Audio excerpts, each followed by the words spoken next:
going on, everybody? It's Blackwing 2040, and I would like to welcome you guys back to another episode of Retro Throwback. In this show, we talk about all old school cartoons that we love, enjoy watching growing up as a kid. And this show, we're going to be talking about, I know a lot of guys have been requesting this heavily in the comment section. I kid you not. And I told them, I will do this. It's a definite promise it was going to happen. Guys, we are going to be talking about Spider-Man, the animated series. Or pretty much, just the Spider-Man show from the 90s. But pretty much, Spider-Man, the animated series. Now, what can I say about this show? This show was phenomenal. Amazing. Pun intended. Pun intended, okay? But, why this show is actually special to me is because this is the show that actually got me into loving Spider-Man. And it was actually one of my first ever superhero TV shows I've ever watched. And I think I remember what the first episode was. And no, how I got into the show, funny thing, I got it on VHS.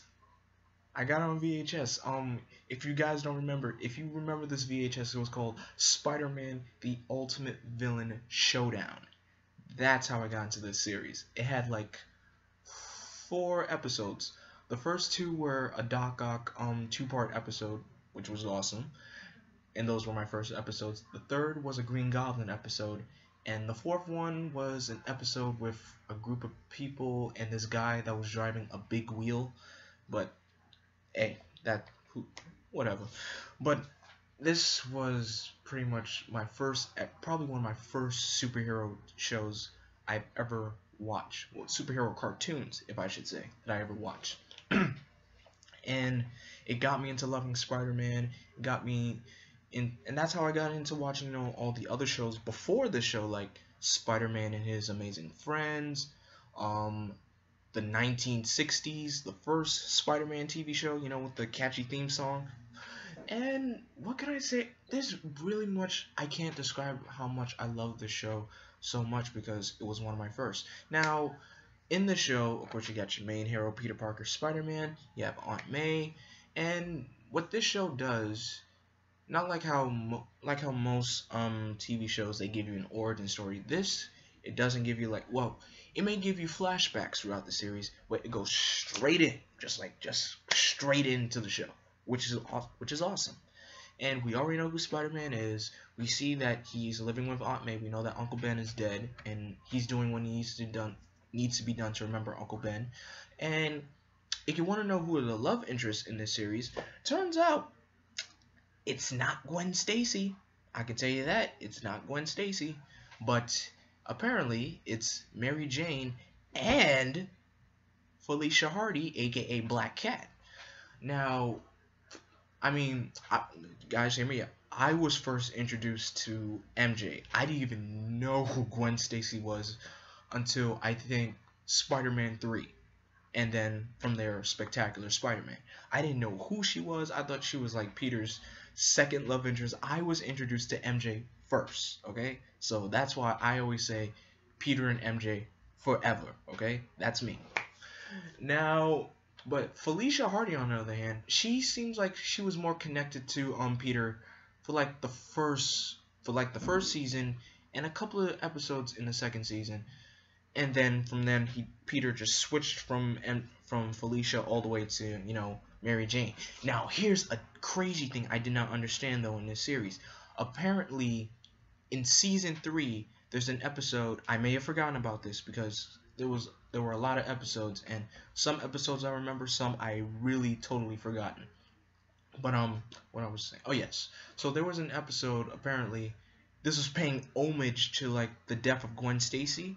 So there was a fight on the bridge, and I think Spider-Man was fighting Green Goblin, but he tried to save Mary Jane, but she fell into a time distortion. You heard me right. She fell into a time distortion. So she was lost in time. And then sooner or later, I think in season 4, you guys remember the Spider-Man villain, the Jackal, who was responsible for creating the clones in the Clone Saga for, the Spider-Man comics, the Clone Saga. Here, he's not the Jackal. He actually created a clone of MJ. And yet, Spider-Man didn't know this. And so, he, and, what am I saying? Sorry. So he reveals his identity to this Mary Jane. I don't think he knew she was a clone until later on, and they actually got married. Now here's the thing though, I did not know the Mary Jane that he married was a clone. I did not know that. I really did not know. That's the sad thing about it. I did not know that. But anyway, let's skip the love interest, to the rest of the characters, because Spider-Man came across a lot of characters in this series. Let's start with the heroes he came across, shall we? He teamed up, I should say. He teamed up with the X-Men from the 90s X-Men series, the one with the super cool theme song. Daredevil, who else? Doctor Strange, Iron Man, War Machine, the Fantastic Four, Captain America, Blade, Punisher, guys. The many characters that Spider-Man teamed up with in this show, it was so amazing. I couldn't believe how awesome the show was. And that's how I first was introduced to some of these new heroes. Like, I think I was introduced to Punisher and Daredevil through this cartoon, and Iron Man as well. But I didn't know that Iron Man had his own series in the 90s. The I am Iron Man. I didn't grow up watching that series. I was, that I found about Iron Man through this cartoon, Spider-Man the Animated Series. So those are the heroes, and of course secondary characters. You got Harry Osborn. You have Liz Allen was in the show, but it was just a flashback from his high school days. You have J. Jonah Jameson. You have Robbie Robertson. And I think Betty Brant is in this. Forgive me, I don't think she is. And then you also have Felicia Hardy's mother, who, because Felicia was one of Peter's main love interests throughout the first couple of episodes in the season. In the first season, forgive me. Now, the villains in the show. What can I say? Spider-Man has one of the most coolest villains, next to Batman, of course. But anyway, the villains that we got in the show, I could say for the first season, his main villain was the Kingpin throughout the entire first season. And then other villains came around. Kingpin started hiring people to get rid of Spider-Man. You were first introduced to Shocker, Scorpion, Alistair Smythe, Rhino, Hobgoblin. Now, what I do love about what this show did, is the way they introduced Venom. And I think it was a 3-part episode saga with Venom, and that was such a dope story arc right there. The Venom story arc had to be like my favorite out of the entire series, because the way it played well, just like how it did with the original storyline back in the comics. Spider-Man getting used to the symbiote, and then starting to use it, and then soon he realizes that his actions are wrong, but he gets rid of the suit, and then he goes back to his regular roots. And then Eddie Brock gets the symbiote. He finds out who Spider-Man is, and he wants revenge on Spider-Man, and it plays out so well. And I like how after he sends the symbiote launching into space, the symbiote still haunts him. But of course we know Venom returns, and then after Venom returns, we get introduced to Carnage. And one of my favorite lines in this when Carnage was first introduced is when the Carnage symbiote got attached to Cletus Cassidy. I liked how he said, "Cletus Cassidy is no more. It's only Carnage." That was my favorite line that Carnage said. And I feel like we need more Carnage in the Spider-Man universe, guys. I feel like Carnage is not getting as much love as he is anymore. I really don't. But Carnage is one of my favorite symbiotes. Him next to Venom is my top favorite. Carnage is my second. But it's just, the show was phenomenal. seeing Spider-Man team up with the X-Men and other heroes that I mentioned, and also in the the series finale, seeing Spider-Man interact with his creator Stan Lee. Like, Stan Lee really made an appearance in this series. He made an appearance in the final episode of the series. It was part of the Clone Saga. No, I'm wrong. The 5th season of the show, which was the final season. Spider-Man meets a person named the Beyonder, and the Beyonder puts Spider-Man through these different kinds of tests. And Spider-Man also calls on other heroes to help. He calls on Storm for help, Iron Man, the Fantastic Four, Captain America, the Lizard he calls on for help. And then sooner or later, as the series closes to an end, he meets different clones and alternate versions of himself, and he also meets Spider Carnage, who is supposed. I think this has to be like the Ben Reilly version. I kid you not. I feel like this Spider Carnage was also Ben Reilly in the show. And Uncle Ben did make an appearance in the final. He made flashback appearances, but he actually made a speaking appearance in the final episode of the series.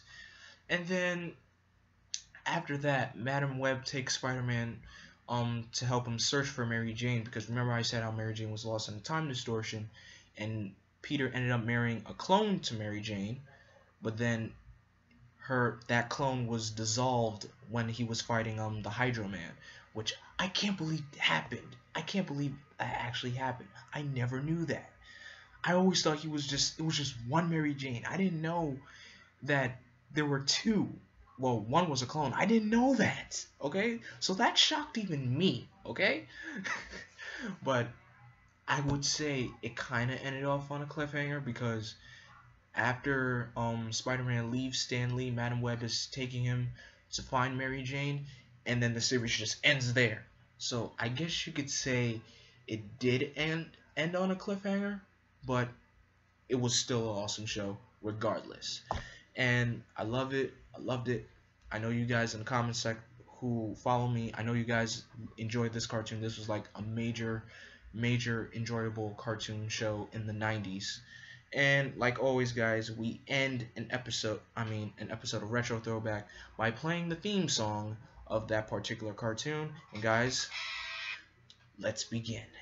And trust me, this is one of the best superhero theme songs of any superhero cartoon. Enjoy, guys.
Intro never gets old. Guys, thank you so much for watching this episode of Retro Throwback. Please tell me, what was your favorite episode or favorite moment from Spider-Man the animated series in the comment section below. Also tell me which show do you want me to talk about next on the next episode of Retro Throwback. Don't forget to like, comment, and subscribe. And as always, guys, I am Vengeance, I am Darkness, I am Blackwing. Stay golden.